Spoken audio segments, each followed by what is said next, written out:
So that is where it is. Suddenly, like it's like your studio starts off, recording starts. So, Kathy, thank you very much again to come back, and of course, we're waiting for that journey to go further up. And where do you want to start? Wherever you want. Like I said, Bologna. We were in Bologna. We did Bologna, and that was interesting. But from Bologna. there, I picked up a smattering of Italian, enough to order a glass of wine, perhaps. So in 1974, I went to live in Vienna, Austria, and to work at an international think tank called the International Institute for Applied Systems Analysis, actually in a little Habsburg castle outside of Vienna in a little place called Luxembourg. And I was had just finished a degree in physical education, so I wasn't exactly in a place where this was people were studying ecological systems with Buzz Holling, decision theory with Howard Rafa and Vitaly Kaftanov, and numerous other scientists from 14 countries around the world. So I was a little like a fish out of water. So I started a fitness class in this castle, and we'd lie on the floor and do our sit-ups, and there were, paintings on the ceiling and gold leaf on the windowsills. It wasn't like your normal gym back in Canada. but but it was intriguing because there were these scientists and support staff from all over the world, and so I had worked for the YMCA before I came to Vienna, so I was interested in this idea of physical games, action games, but that they were collaborative rather than competitive. And so in some ways that was another entry point into mediation. How can people play together and still be engaged in vigorous and rigorous activity? So I had the opportunity to sometimes play with the group of world-renowned scientists and get them in a circle holding hands to play a game of knots, which requires them not to let go of each other's hands after they've taken a right hand with somebody and a left hand with somebody else and tried to untangle their circle, and then to talk about what it was like for them to collaborate afterwards. How did that actually work? And they were every single one of them, I would have to say, was quite astounded about what it took to actually collaborate in this game. And it's a game I've continued to use for years as a way to help people think about and participate in something that's truly collaborative. And of course, there are people who feel like they get left out in the collaboration. There are people who take control of the collaboration, and then it doesn't work out. but how does it work? How does this game work? So you stand in a circle, maybe 8 to 10 people. And first of all, you reach out with your right hand and you hold right hand with somebody else across the circle somewhere. And then you reach out with your left hand, and likewise, you hold hands with somebody different across the circle. And so now you have yourselves in a human knot. And then what you do is you step over arms and underarms and turn around, but without letting go until you have gotten yourself out of that knot and into a circle. The circle may be people facing outwards. It might be a circle facing inwards. Sometimes you end up with two linked circles. So it's intriguing to watch how people can work together to address a problem. But for me, the intriguing part is always afterwards, having people take responsibility for what kind of role they played in that game. And I have a whole bunch of other games, but so that was a fun thing to be involved in. And I also was aware that, Howard Rafa, I don't know if you know who Howard Rafa is, but he was a decision theorist and head of the Harvard Business School. And he was bringing the ideas from Fisher and Urey, getting to know to this international institute to help scientists around the world learn to work together to solve some of the critical challenges of the time around human settlements, around energy, around water. And I actually got to hear and read about a lot of those problems because they didn't have a job for a phys ed grad, but I worked in the publishing department and read things that they were articles and journals that they were publishing when there weren't books to pack up and mail somewhere. I sat there and read. So it was an absolutely fascinating experience. And then came back to Vancouver for a few years and had a child. And then we went back again in 1984 again. And I continued with those kinds of activities and began to read and become more interested in this idea of alternative dispute resolution,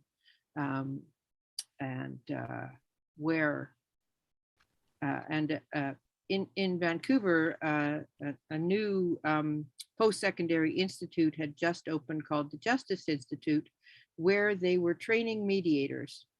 And I was intrigued. And I knew that at some point in my life, that's what I was going to do. Wasn't quite sure when. And a few years later, I did end up there and did the training and became some years later, or many years later. Some years, can't quite recall. You have to recall. This is the recalling episode. You have to. Oh, I know it is. So let me think. You just have to start putting ears to everything. That's all this year. Yes. Well, sometimes I put years to things, and then sometimes it doesn't really matter what year it is. Things change. I went back to Vancouver. At some point I had another child, so that child is now a lawyer in Vancouver. So very nice. And my son, kid, older. Yeah. How old are they? My son is 42 and my daughter is 37. Okay. So what we're talking about they're is, well so we got about 79 and 84. 84. Okay. Yeah. Okay. Yeah. So in 82, I guess we went back to Vienna for another adventure in international relations. And my son was 3 at the time. And so we had, he learned to speak German. And we came home, my mother was quite ill. So we came home during that time I brought my son home for a visit. And I wanted to keep his German up because he was in this German speaking kindergarten. And so I was speaking to him in German while we were at home in Vancouver. And he said to me, "Mommy, in Canada, it's illegal to speak German in the car."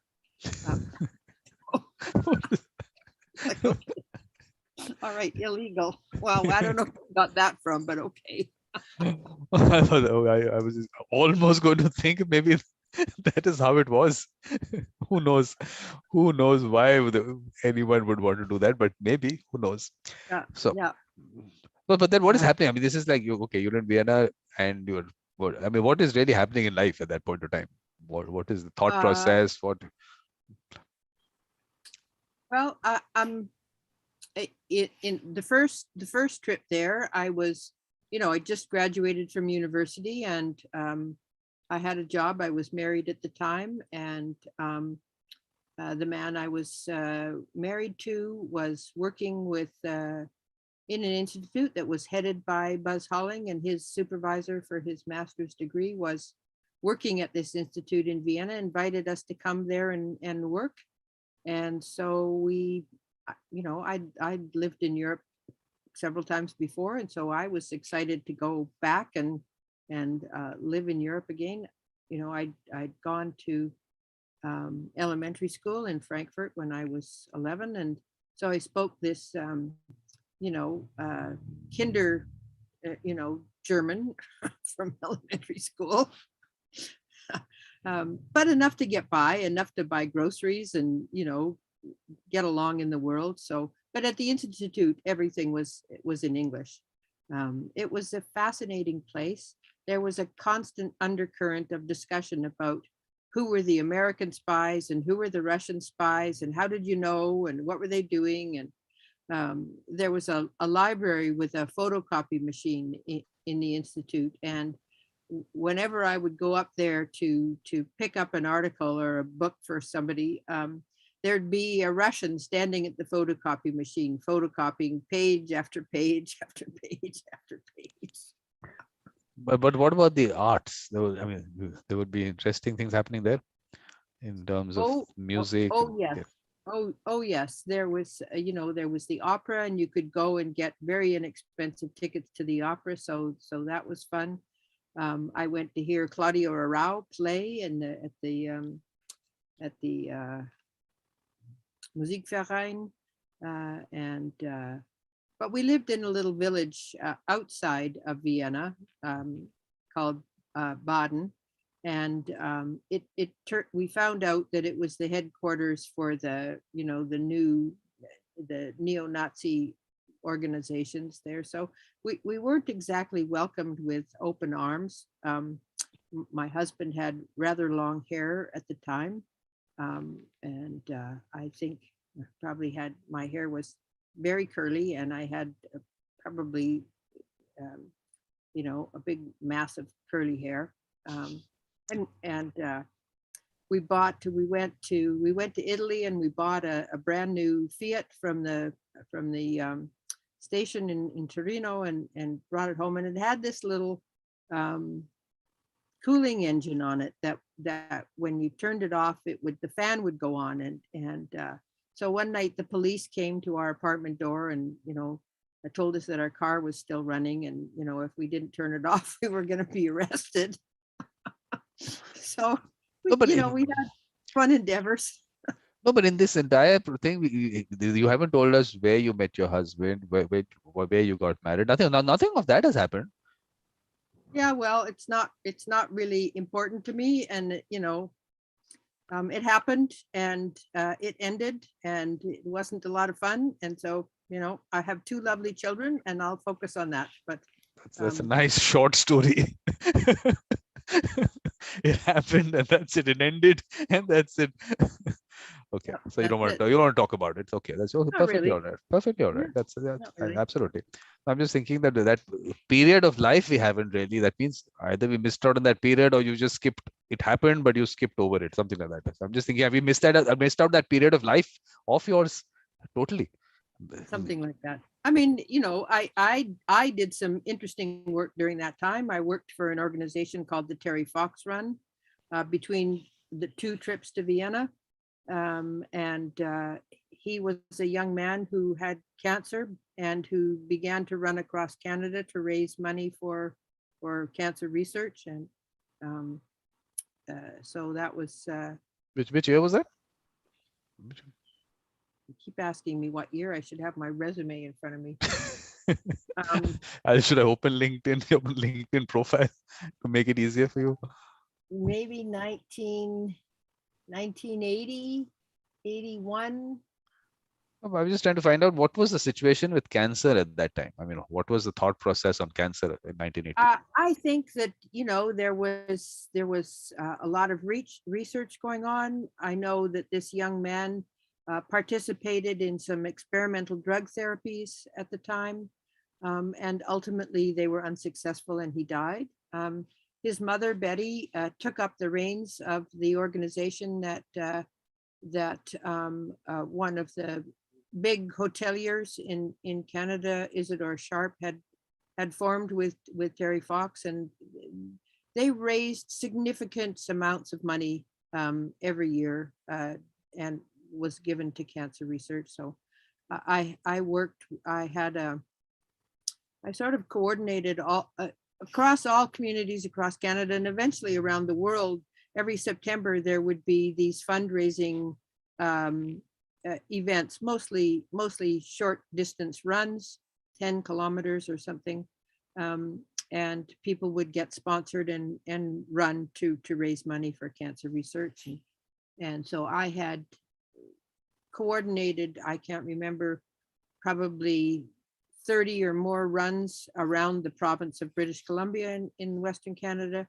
And at one point I brought them all. I convinced one of the local millionaires to pay for plane flights from volunteer run coordinators from around the province to come to Vancouver. And we met at the Cancer Research Institute and had a tour of the facilities and met and had fun and met with Betty. And so it was interesting times. No, but your children are growing up, and what are the things that you're doing with your children? What kind of activities are happening?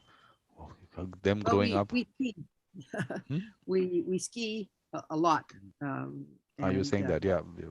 They learned to ski early. My son learned to ski. Well, he started skiing when he was 2. And when we lived in Vienna in 1974-75, he really became a very good skier at 5 and could, skiing in Italy, he'd disappear behind the moguls because they were so big. And but he was a very good little skier and eventually, carried on with that, continues to ski. So we skied. I'm sure that there must be more than skiing. I'm sure. I mean, with your interesting thoughts and everything, what is being instilled in these kids at that age? What are you telling them about? What's happening with that? I think the key thing that was being instilled in my children was that they should follow their passion, that they should do things in life that really excited them, and even if they were hard, they should persist. And skiing was a good place to expend a lot of energy and be tired at the end of the day. We went camping. We lived close to the water. My dad had a sailboat, so sometimes we'd go sailing with him. Went on bicycle camping trips. Packed up the kids and the bikes and the tents, and off we went. So, okay, so these are the activities which are happening. Now, what is happening in terms of your thought process? I mean, during these times, what is really happening there? Not a lot, to be honest.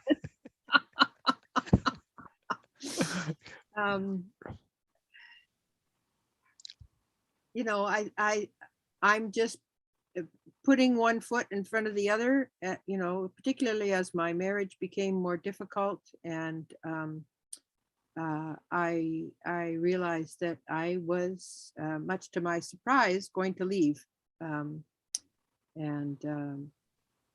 so that embarked a new phase of my life. My children were quite young.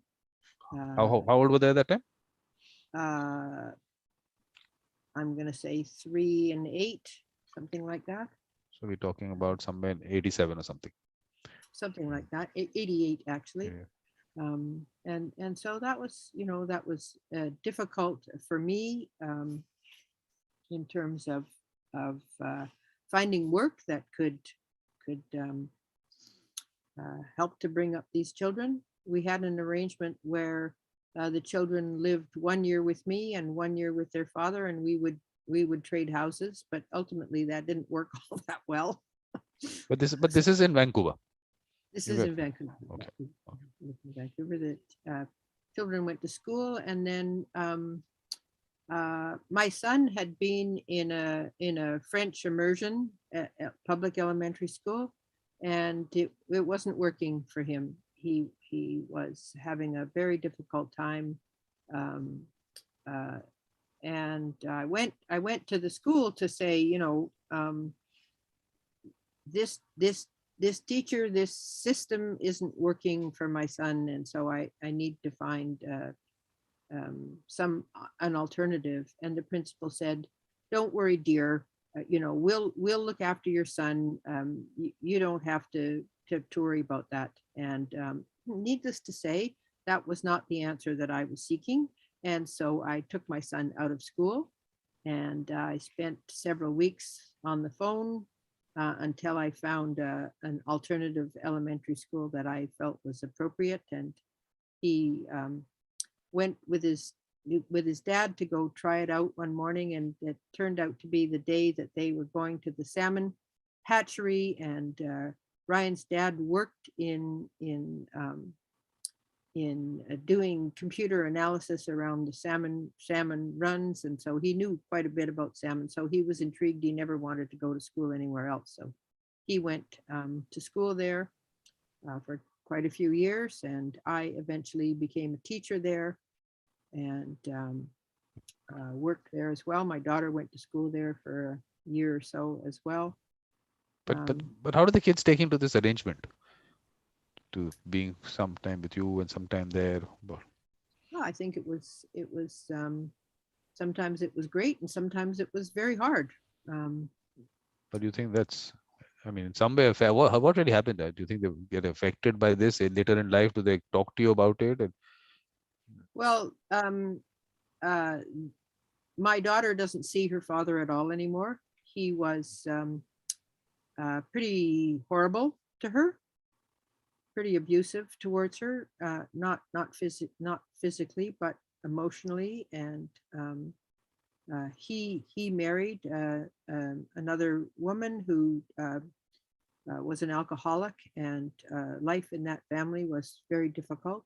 And so eventually my daughter came to live exclusively with me, and she tried, and I tried to support her to have a relationship with her father. I was by then studying mediation, and so I involved a mediator, and unfortunately that went quite badly sideways, because the mediator began to push my daughter towards a decision. And I'm saying to this woman, wait a minute, that's not what mediation is about. And so if you're going to push my daughter to a decision that her father wants and you're not listening to her, then this isn't mediation for me. So that ended.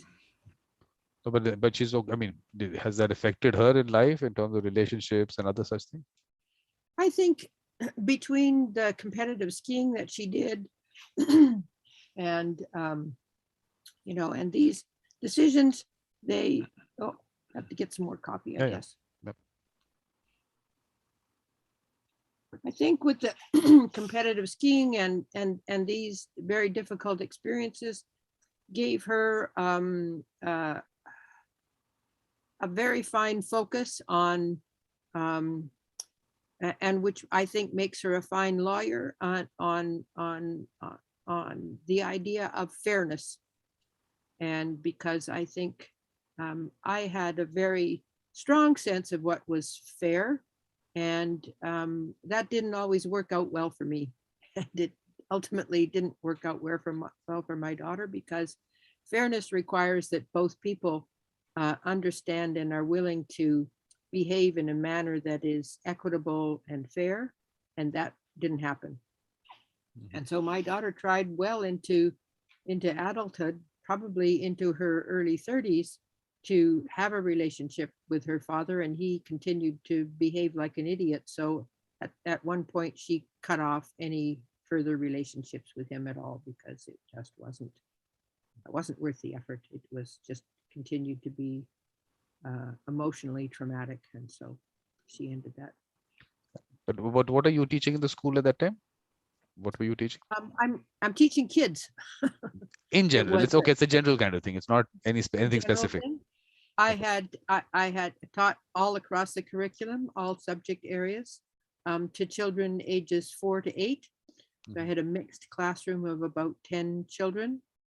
And we would start every morning with a meditation, and then the children would write in their journals, and they worked at their own level. So some of them were having trouble reading but doing grade 5 level math, and some of them were doing could sit down and read a book from cover to cover in the morning. I was actively involved by then in studying mediation, and so I was teaching the children conflict resolution skills, listening skills, and if there was a dispute that arose over a toy or a book or something, they would sit on 2 chairs and listen to each other and work it out. So I was and then unfortunately the person that I was teaching with in the school, things went rather badly sideways there, and mostly for financial reasons. We had a financial model that ultimately didn't work very well from an equitable perspective, and so I decided to leave that situation and go off on my own. And but tell me, when you're teaching these children, I mean, did you see that some of them had that natural ability to be mediators? Did you see that aspect in them? Yes, some of them did, and some of them were had a difficult time with that. Wanted what they wanted when they wanted it, and I think it's also an age-related thing. They were learning how to work together. They had lots of projects where they had to work together in little groups, or 2 or 3 or 4, and they also had projects where they had to work on their own in their own way. But it was a school where we were exploring different ways of learning and teaching, and we did a lot of activities that came out of the University of Trees in California, which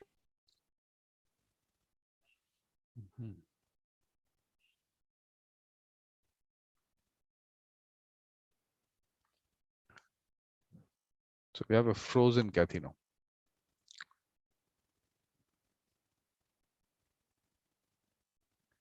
You'll have to just unmute yourself. there we go. So you just disappeared for some time. Yeah. Okay, I'm back. No, but I'm just thinking that, look, according to me, these children have that seed in them. So I think that needs to be identified at that age itself. I mean, as young as they are, they have it in them. So I don't know whether you actually notice that aspect. I was just thinking that today, because you were in some way, of course, learning mediation, and also you could maybe relate to that. So I felt that if you could see that or not in them. Yeah, yes, as I said, I could see that in some more than others. And I think we were talking yesterday, this mediator mindset. I think that there were certainly some children who had that mediator mindset, who were, as as a lot of research has shown, were inherently collaborative and understood the ultimate benefit of being friends with other kids in the school, that collaboration. Mediation, in terms of being that go-to person to help other people solve their conflicts, that didn't occur as much. It was more learning the skills to be assertive and negotiate on one's own behalf, which I think is a precursor to being a good mediator. No, because how I'm looking at it is, look, you don't find people with a mediator mindset everywhere. So if you had a small class, you had a small class of 10. So it's not necessary that one of them had to have that mindset. So we don't have to say that every group of 10 people or 20 people will find one. No, It could that's be right. a few hundred also. In a few hundreds, maybe you could find one. But I'm just wanting to find that one. We have to find those and get them out and take them forward. That's the way I'm looking at mediation developing as we go along. So that's Well, absolutely. And, and I think just the idea of presenting the skills to them and giving them the opportunity to play with those skills and learn how to listen and learn how to work things out. Um, because they may not become mediators, but they're learning some, core human relationship skills, I no, guess. I'm saying the ones who have that mediator mindset themselves have it all. They have it all. There is just something that doesn't need to it as they go along. Yes, it will develop more like the evolution. That's what the whole idea of the evolution is. But it's all there. You don't need to even tell them anything. Because like I'm saying, it's a package. That package has so many aspects of it. To even say that I will pick up these and I will train someone else, it's not going to happen. That whole package, there's so much more to it, which I keep saying. I agree. I agree. But remember, I'm working with very young children, and uh, I think I could say that I didn't see among that group of people. I saw children who were more adept at playing with each other and being collaborative, if you will. Um, and some of them were not very good at that at all. Okay, so okay, this part we'll get to. Of course, these are general discussions, but now we are into your life. Okay, so your teaching stops, then you finish that teaching and you move on to something else. Yeah, yeah. Where, Constantly moving on to something else. So what, I worked for a while after my marriage ended. I worked um,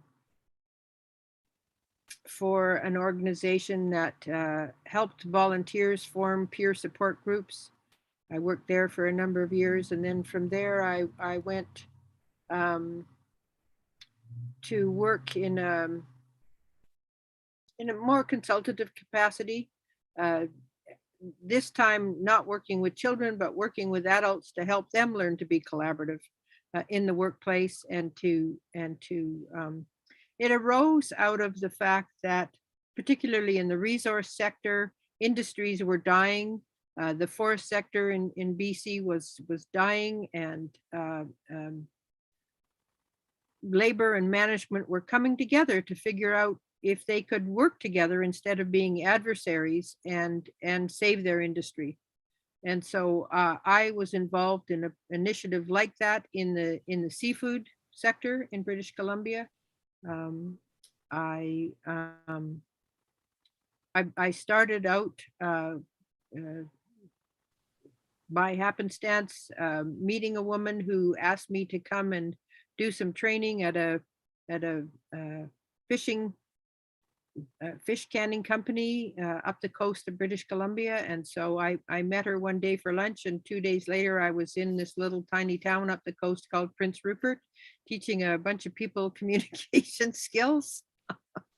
And in some ways it was taking what had been happening in that classroom and doing the same kind of thing with a group of adults. yeah, it's Um, all the same.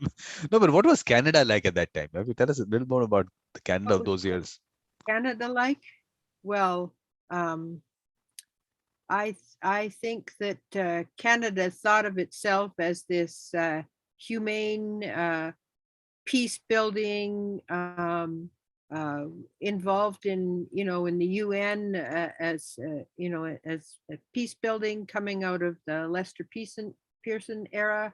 Um, uh, Pierre Trudeau had been prime minister, but when I think back on it, I see it for what it really was, which was a country that was uh, continuing to work hard to get rid of and or assimilate the indigenous peoples uh, who owned the land and who had been there for thousands of years before the colonizers came. But the government had done such a good job of that. I really wasn't even aware of that situation until I began, when I worked at what was called as the Self-Help Resource Association, when I began to work there and started to meet women who had been to these residential schools. And so I had to educate myself as to what was a residential school. In fact, when I was first working there, shortly after, around 1994, I think, the last residential school had just closed. And Okay, they continue till then. yes. My God. Oh. Yeah. And so, since that time, it has become one of the major areas of interest for me to educate myself. And Canada, as a colonizing nation, had done such a good job of covering up their sordid history that we learned nothing about this in school. As far as I was concerned, the Indians, in quotation marks, were a thing of the past, peoples who had lived in that country in ancient times. I had no idea that these people still existed, much to my dismay. And then I started to meet and to work with Indigenous communities. I was asked to go, excuse me, and do some of this peer support training in several Indigenous communities. And when I was working in the fishing sector, also, helping people redeem their self-worth and come to work together in and bring their ways of knowing back into the world in a way that was positive and would support their community. So I worked with a number of Indigenous communities up and down the coast, predominantly in the resource sector, in the fishing sector. Some of these communities had fish packing plants, but at the same time, the Canadian government had allowed the expansion of the fishing industry to the extent that the fishery was at risk. And because that was an area that my now ex-husband had been working on, I was pretty familiar with what was happening in that particular resource sector, and helping these communities switch to an alternative source of revenue. They began to process dogfish that was sold to the British fish and chip industry, and to help them connect into the global marketplace, because their local resources had been taken from them and they had no other economic means to sustain their communities. And so it was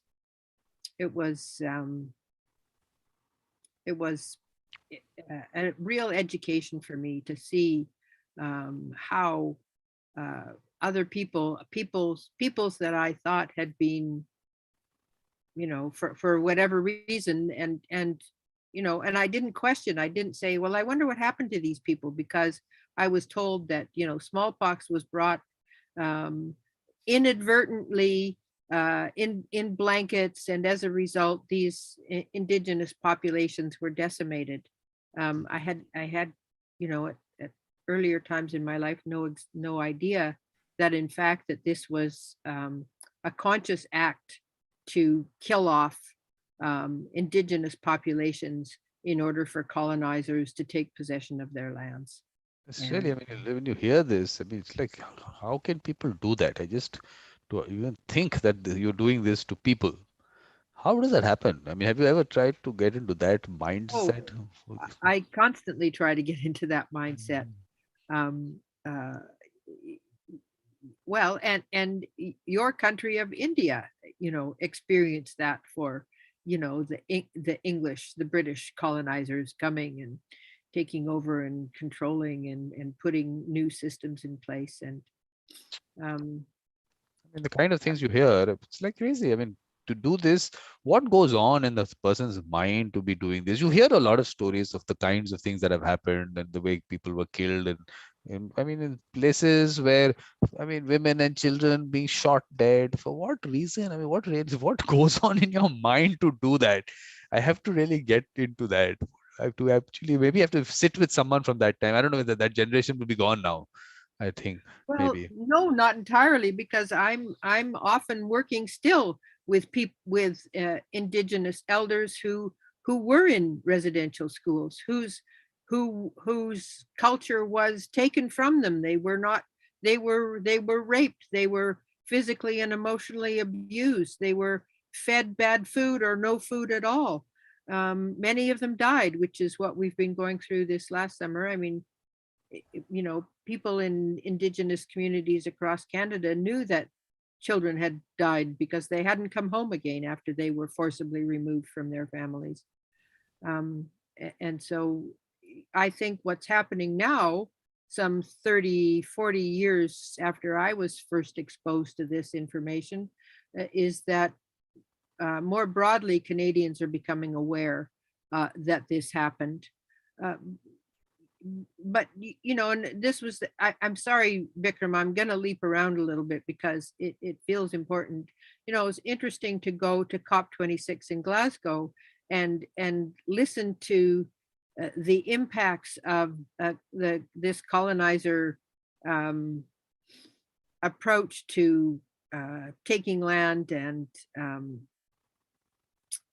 we as a global world, we're living the legacy of that, and it's called climate change. And it's disturbing to hear similar stories of resource grabs and assimilation, and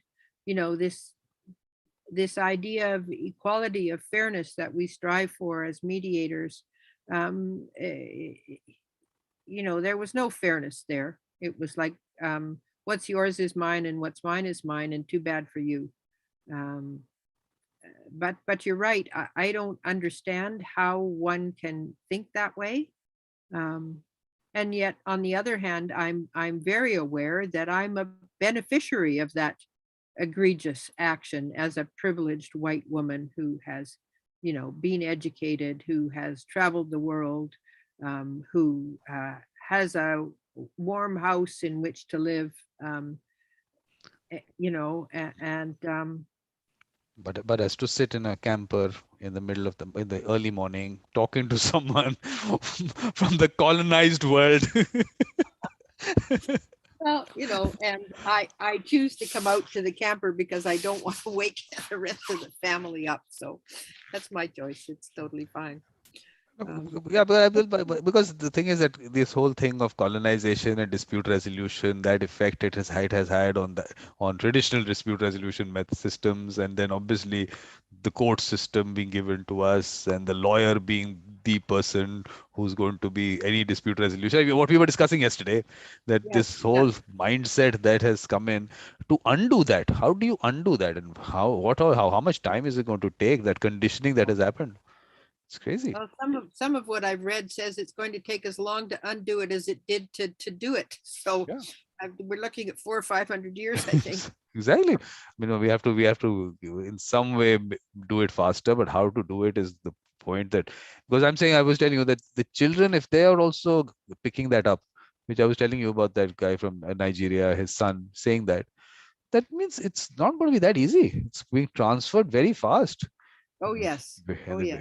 Like, Yeah, it's I think coming to so. them all. I mean, obviously, the person who's transferring it also doesn't know they're transferring it, because they've been brought up in that environment. This is the way they think it is. So it's happening unconsciously. It's passing down to the next generation so fast. The guy must have been what? That son must be about not even 10 years old. And he's already got this in his head that, look, Yeah, I yeah. can't help someone else resolve their disputes.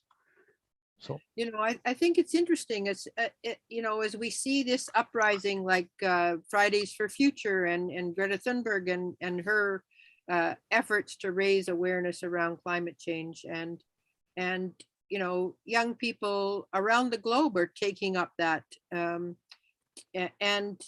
and are leading that. It's not like us old folks are leading the charge there. The young people are the leaders in these demands for change.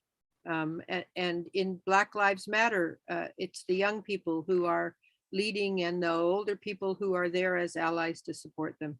And the same in Indigenous communities here in Canada. It's the young people who are going out and getting themselves a white world education and taking those skills and standing up for their people and demanding change. But they're faced with a terrorist police force that uses excessive force, that uses a legal justice system that, let's be clear, was designed to protect the interest of Exactly. the Exactly. colonizer. Was not designed. It's not a just and fair system at all. Yeah. It has its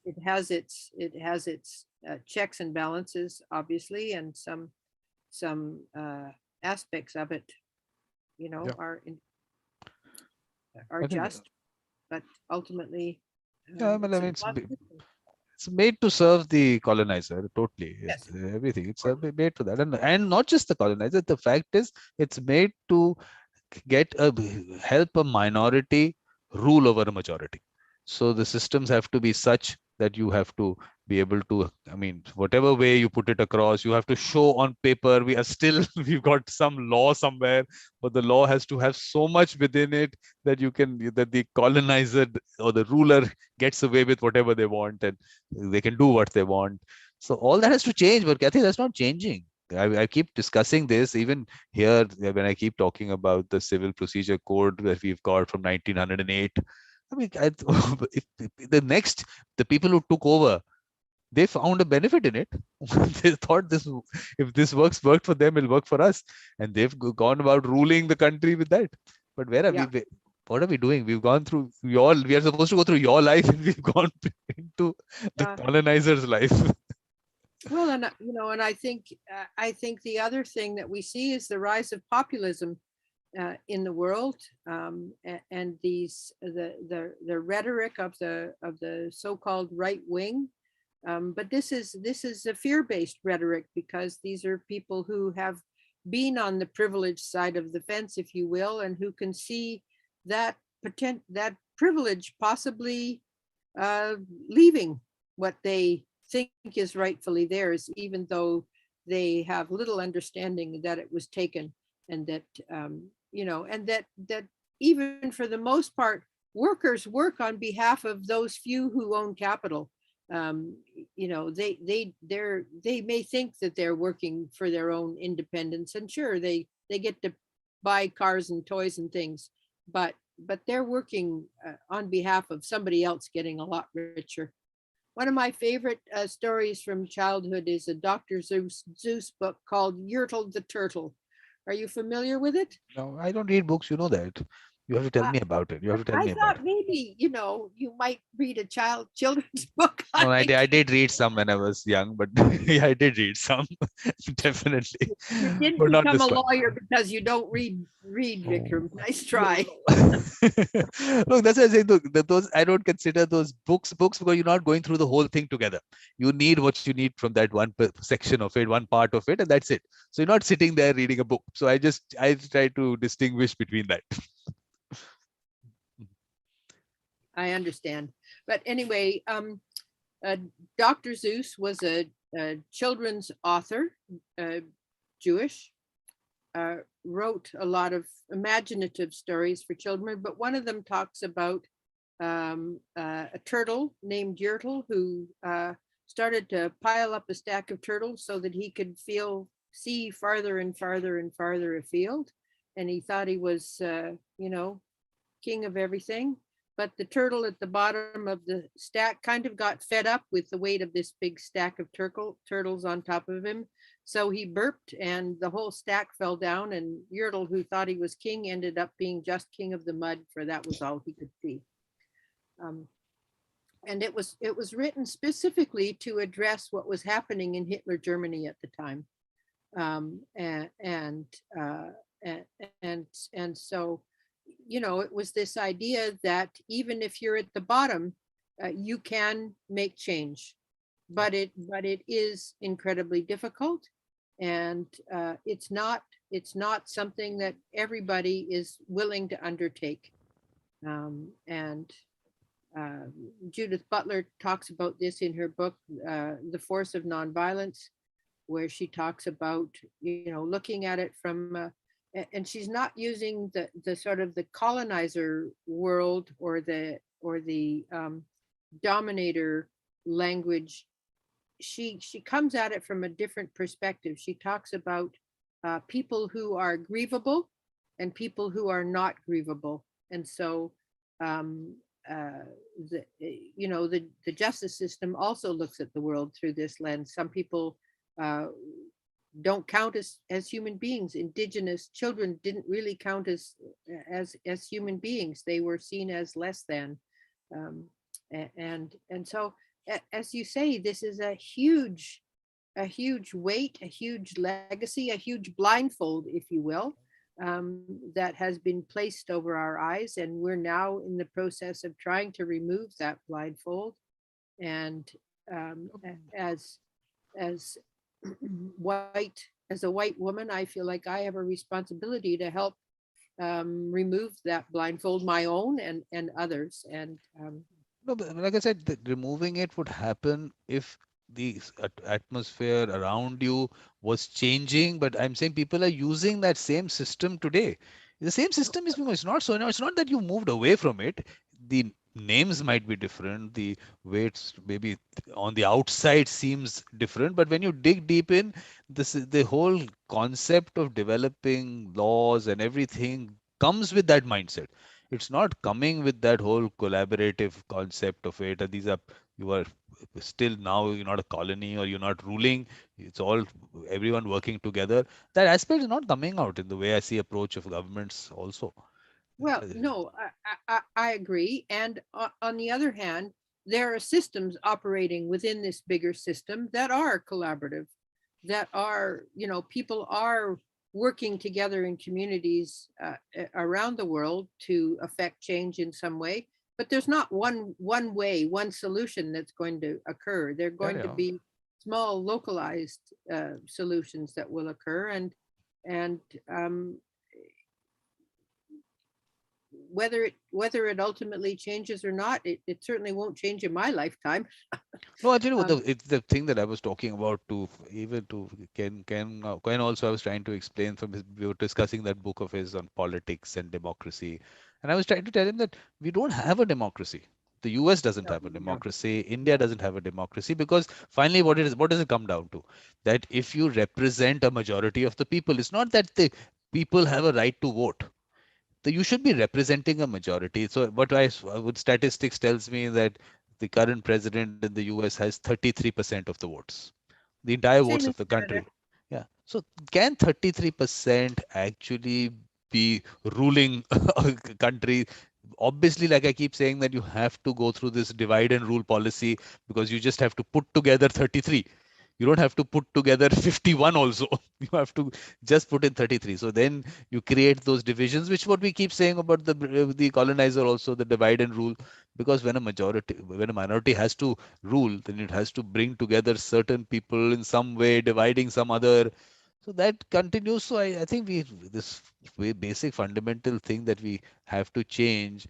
I think that is where we have to work on. That we first of all have to put together a democracy. I don't know whether it exists anywhere. We'll have to look at those No, examples.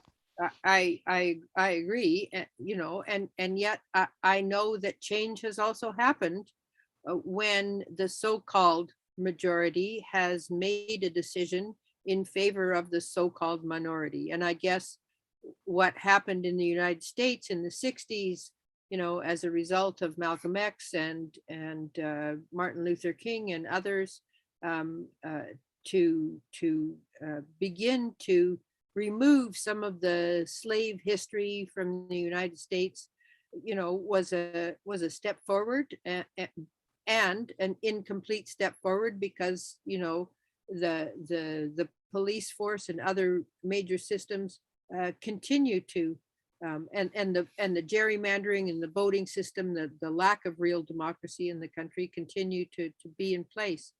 Um, but I guess I'm of the mindset that small groups of people will come together and make small changes. And if you listen to Malcolm Gladwell, then maybe one of these days a major shift will occur. But it's going to take lots of little people in lots of little communities who like the turtle named Mac and Yertle the turtle say, I've had enough. I don't want to live under this big thumb that continues to build oil pipelines and extract fossil fuels and my children are dying as a result of that. I don't want that anymore.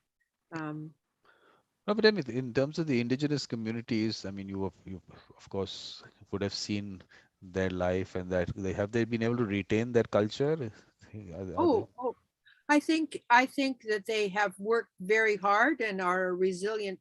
Many of them are very resilient and have ways of being in the world and knowing that has allowed them to sustain their culture and their language. Are they at risk of losing their language and have many languages been lost? Yes, absolutely. And I think that they are gaining in strength. They are gaining a voice. They are gaining allies from the settler community, and it's a steep climb. It's a very steep climb because many of the ways in which they might have sustained and did sustain their communities a century or so ago have been stolen from them. They don't have the land base to grow their own food and to harvest their own food. They don't have the skills anymore. Around the world, peoples have lost those skills that enabled them to survive in whatever harsh, hot or cold or in between climates in which they lived, whatever soil was available to grow food, whatever water courses were coming their way or not. But people in indigenous communities and some people, not all communities, many of the communities have been, or people have been so harmed, so damaged by the genocidal practices of colonizer nations that they are not able to recover. And the struggle is with alcoholism and abuse is very, very real. And at the same time, there's a resurgence in a brilliant creativity, brilliant ways of speaking out, of peaceful assembly to make their rights known. And I support those actions in different ways, and I think we have much to learn and can benefit if we're willing to listen. But I mean, what is that Truth and Reconciliation Committee that they had? What are they doing? So the Truth and Reconciliation document interviewed elders and across Canada to identify the systemic racism and genocide that had and continues to occur in Canada. They came up with, I think, 98 recommendations. As of this current moment in time, maybe 4 or 5 of them have been implemented in spite of the promise to follow all of these recommendations.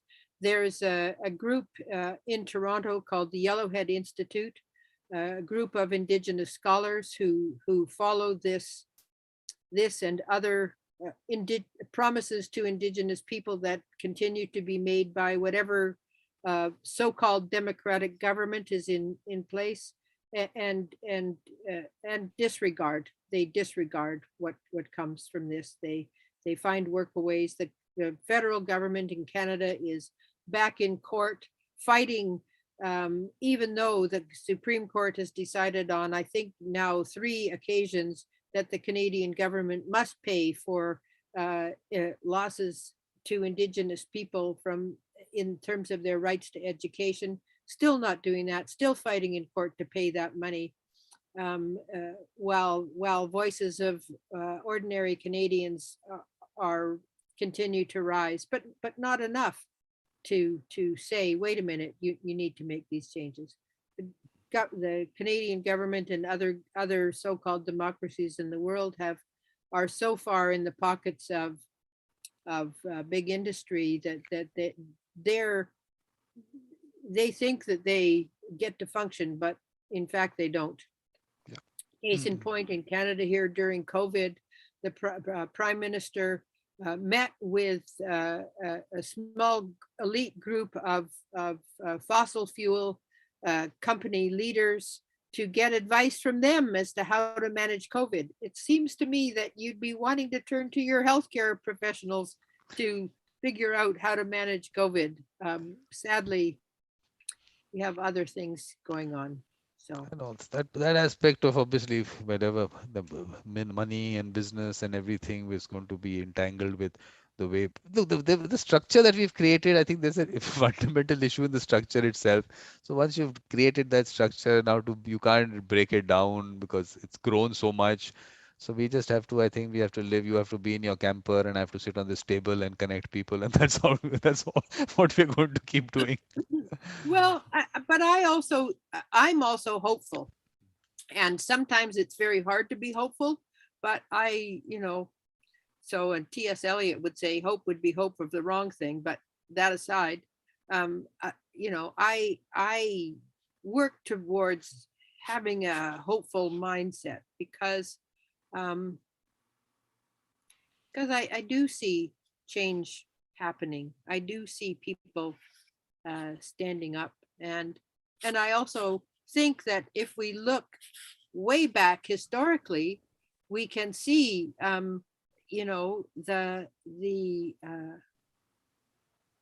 early intellectuals of the Arab world and that part of the world eventually failed. The Roman Empire failed. What we're living through, I believe, right now is the broad scale failure of American form of democracy or a British form of democracy. We're in that change. And when I look at what's happening as a result of climate change here in BC with wildfires, with massive mudslides as a result of the soil not being able to be held in place by the roots of plants anymore. We're in that period of change right now. I don't know what's going to come out the other side. Maybe it'll be more dictatorships. Maybe it'll be a new form of democracy. Maybe we will have a collaborative world. I don't know. I'm on the side of wanting to live in a collaborative world, even though I recognize that I live in one that isn't. So Kathy, I think main thing is the world that you live in. You create that world. So, like for me, first of all, according to me, first you have to get into that positive mindset. So first of all, cut yourself away from the news. That's what I've done. I don't know what's been happening for the last 1.5 years. Just cut myself. First, you have to you have to slowly cut away from those things which in some way are conditioning you. They're in some way bringing in things into your system which someone else has decided what it has to bring in. There's so many. I mean, imagine the world that large, and we only have these few things which are discussed in the media and everything. So let's first concentrate on the good things that are happening. Then the good people out there. Let's connect them together. It'll take time. It's not going to happen in a day. It's not going to happen in a year. It'll take a little bit of time. So when you connect those good people all over the world, and then good thoughts come out, and then good solutions will come from there.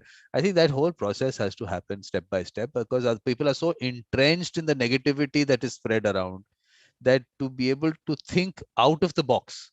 How does it happen when you've been given that box and you don't know there is an out of the box? So I think slowly you have to create that kind of an environment for yourself, and then I think changes would happen, because otherwise it's going to be, okay, that kind of a model was used there. Let's pick that up. Let's look at this. No, just forget everything. You're creating something totally a fresh canvas that you have. Let's take it from there. So I think it'll take, for me at least, that aspect has been good. Cutting away from the news has been very good. At least a lot of things that you, which are thrown at you, which someone else is throwing at you and decided that this is what needs to be thrown at you, that's out. So then you come out with more positive aspects of life, and then meet positive people. You have to create that world also. It's not easy. I mean, so many people are in some way I interact with the work that I'm doing, but out of that you have to curate. I can say curate people. Whether that's the right thing to say about people or not, I can't say, but you curate, and then from there, let's see what happens. Right now it's just getting the people together, but something good, I see, will happen. But not, no rush, no rush. Take it easy. Well, and you're doing a great job and providing a great service by doing that, Vikram. And and I agree with that. And I also think that if I don't look outside and see what's happening to other people who are not in my position of privilege, who are being thrown in jail for no reason other than protecting the interest of some wealthy white bugger somewhere else, pardon my use of language, then we also do a disservice, because we have to bring that awareness into the conversation as well. And so, um, No, but it is a balance, as on a personal level, to not feel like you can't do anything to affect change, and holding on to a little hope that by connecting with other people, maybe you will help to instigate some degree of change that's going to move humanity forward. no, but the change is going to happen only after good conversations happen. And good conversations by good people with good intentions, that has to first happen. That opportunity is not given because of the fact, like I said, the divide and rule policy is, first of all, don't let them get together, and in some way break down the whole conversation somehow. Throw in some negativity here, throw in something there. They'll within themselves, they'll break into whatever they have to break into. So that's how the way it's been happening. So I think the point I look, even if you said things like put someone in jail. I've been saying, why this whole concept of jail, this lockup and all this? Again, it's a colonial concept. Point Yes, is totally. that we keep saying that someone is innocent until proven guilty. So can you send an innocent person into those facilities? I'm saying give them the best of facilities to live in, because it's still innocent. But because your judiciary cannot give you justice I keep saying, should be in 1 hour. How can you take away someone's basic fundamental right if you are inefficient? You should not be Yeah. allowed to. But this is the colonial legacy. You can do it. You can send No, them off. I agree to a degree, but I also think change happens because of the system has gone so badly wrong that it breaks. And this is the systems thinking, and Buzz Holling did some significant work of it's but the thing is that it doesn't necessarily break in the time frame that we want it to break, in the time frame that something new arises that I think would be the perfect solution. But it's the perfect solution from my perspective. um, Well, I you think know that when I, though. Yeah, yeah. when No, I no, worked in please. the seafood sector, for example, we had been working for well, probably a year or so with labor and management to help bring them together so that they could work together to help to solve the problems that this resource sector was facing in terms of uh, loss of salmon to process, for example. And not much was happening, and we were having a big conference, and somebody came into the conference, said, if you work for so and so company, you've got a half an hour to get your last paycheck because the company is now folding. That was the straw, if you will, that broke that camel's back, and a whole bunch of changes took place as a result of that in terms of plant ownership and all sorts of other structures. Did it change the overall economic system in which we're operating? Absolutely not. Did it have some changes that influenced some people's lives in that particular moment? Yes, it did. And so, but, you know, I think it's going to have to be large scale numbers of those kinds of small scale changes that take place in order for a much bigger change to take place. But we haven't still moved on with your evolution, as we say. Your journey. We have to go through your journey. Where are we? Where are we right Maybe I now? stopped evolving. Who knows?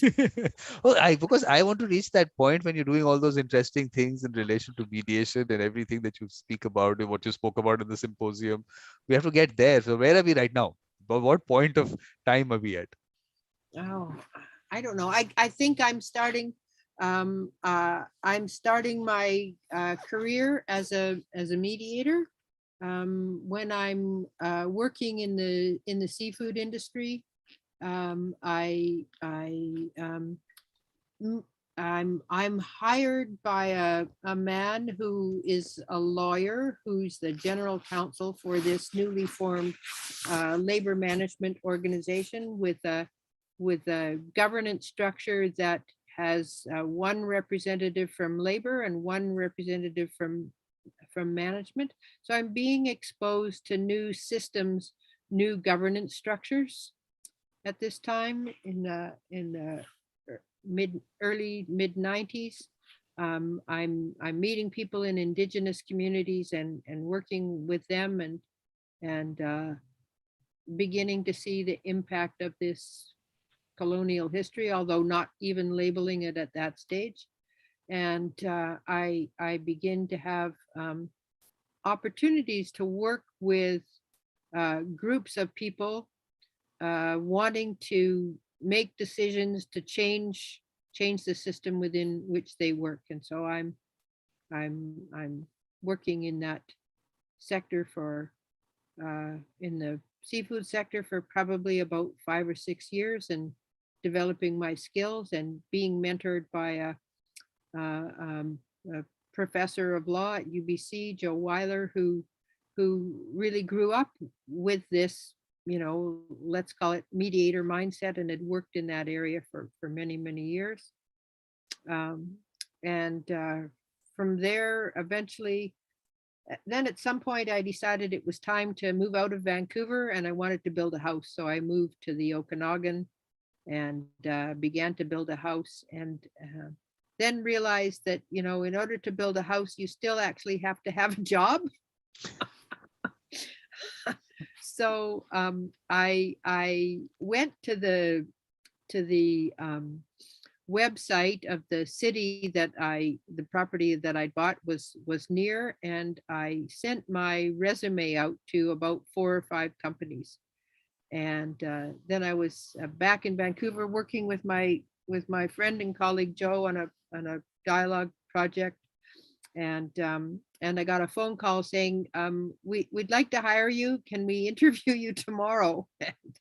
And so that was the beginning of another 5-year or so stint working in the Alberta oil sands on a big multi-party group, working to put together an ecosystems management framework for the oil sands. And I had people from the oil and gas sector, people from indigenous communities, people from other local nonprofit communities. So had a chance to hone my mediation skills to an entirely new level. Well, what I want to do also is that one is, of course, the factual aspect of what you were doing. The other is the mindset at that time. What were you thinking? What was really happening? Where were you looking? What were you looking at? How you were looking at life ahead? Is that something that you would remember? Would it be something that would come back to you? Yeah, I think so. I mean, there was a lot going on, you know, in my life, um, and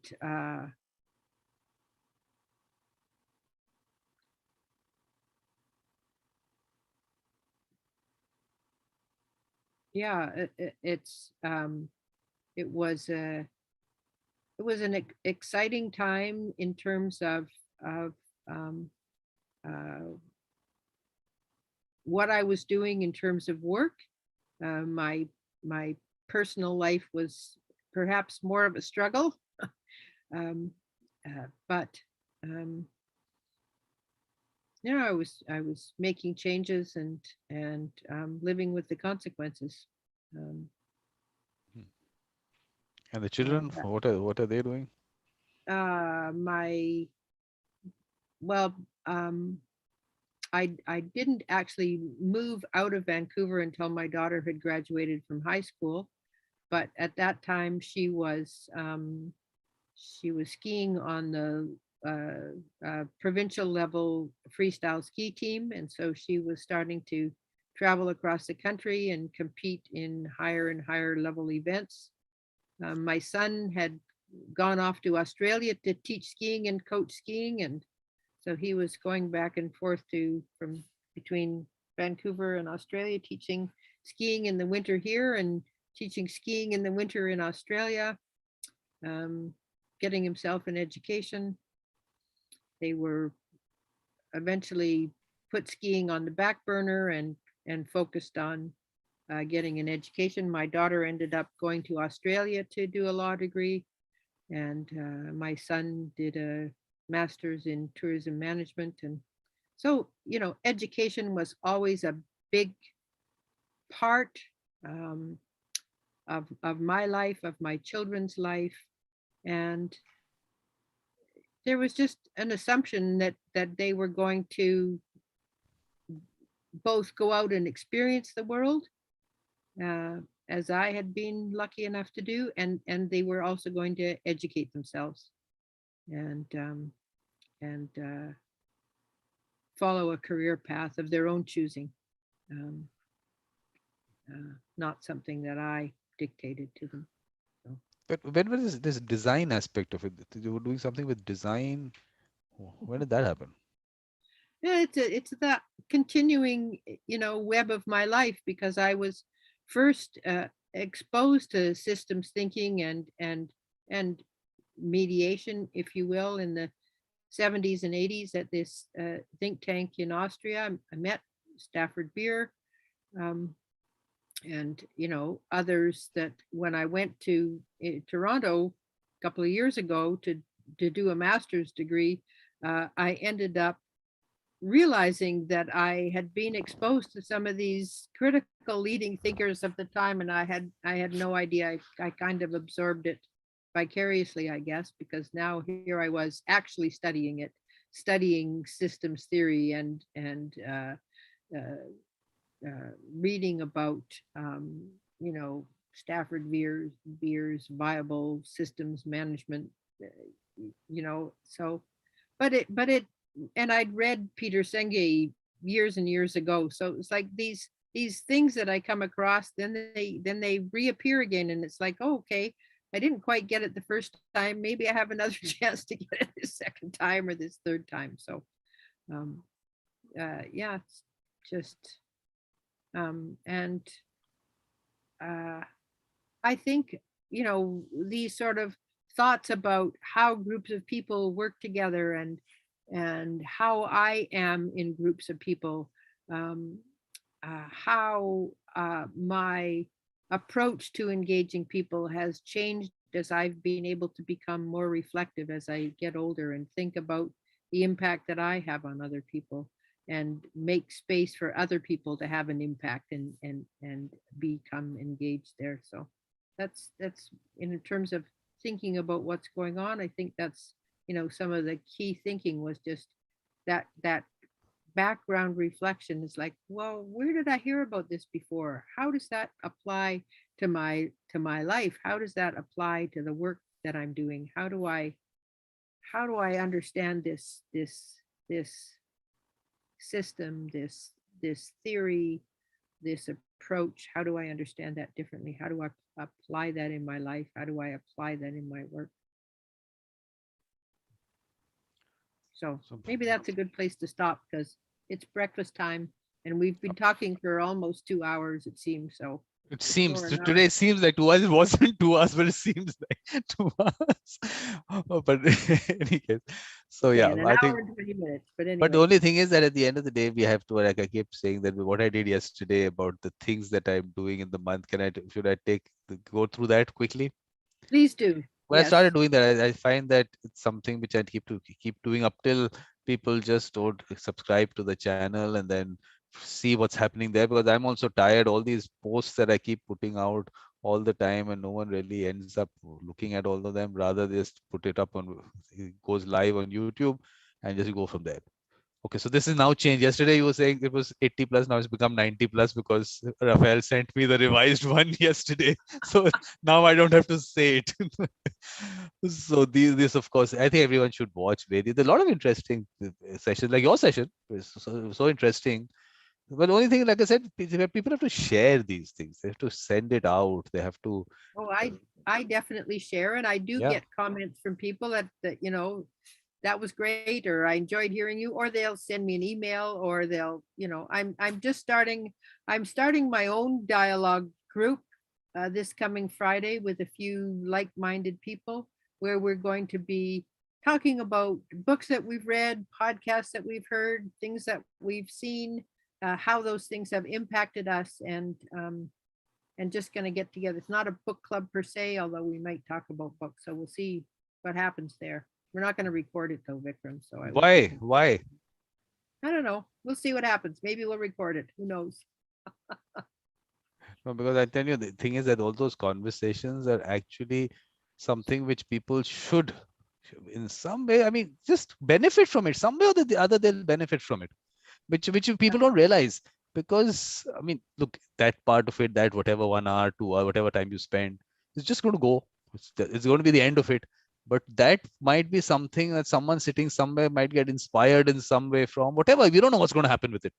So put it That's out. true. Where's the I'll problem? put it out. I'll take your suggestion. I'll put it out to the group on Friday and let you know what happens. Yeah, I think it's a good thing. So basically, people should watch these sessions and this new series. Now, the thing is that a lot of jams, these international fellows.